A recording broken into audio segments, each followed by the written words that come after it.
கதிரு 4 கதிரு 20 ரூபா அப்படின்னு சொல்லிட்டு வித்துட்டு வந்தாங்க.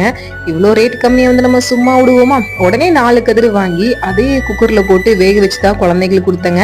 அது இன்னமும் ஸ்வீட் கார்னா குழந்தைங்களாம் விரும்பி சாப்பிடுறாங்க. ஆனா அந்த நாட்டு கதிருனா சாப்பிட்றதே கிடையாது.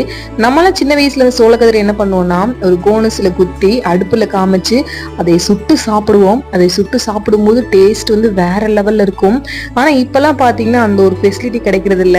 அதனால என்ன பண்றதுன்னா அந்த கதிரோட தொப்பையெல்லாம் உரிச்சிட்டு அதே குக்கர்ல போட்டு வேக வைக்கிறது. அப்புறம் வேக வச்சு எடுத்து குழந்தைங்களுக்கு கொடுத்துருவாங்க. சரி, ஓகே, இந்த தொப்பை என்ன பண்ணலாம்னு யோசிக்கும் போது நம்ம வீட்டு பக்கத்துல ஆடு இருந்துச்சு. அந்த ஆட்டுக்கு கொண்டே கொடுத்தேன். அந்த ஆடு பாத்தீங்கன்னா ஃபர்ஸ்ட் நம்மள பெபன்னு பார்த்துட்டே இருந்துச்சு. ஃபர்ஸ்ட் நோந்தெல்லாம் பார்த்துச்சு. ஐயோ என்னமான்னு தெரியலையே, நமக்கு எதோ கொடுக்குறாங்களே அப்படின்ற மாதிரி பார்த்துட்டு இருந்துச்சு. அப்புறம் கொஞ்ச நேரம் கழிச்சு அதையும் வாங்கி சாப்பிட்டுருச்சு. எனக்கு ஒரு ஆச்சரியங்க, பரவாயில்லையே வாங்கி சாப்பிட்டுருச்சு இதெல்லாம் அப்படின்னு சொல்லி போட்டு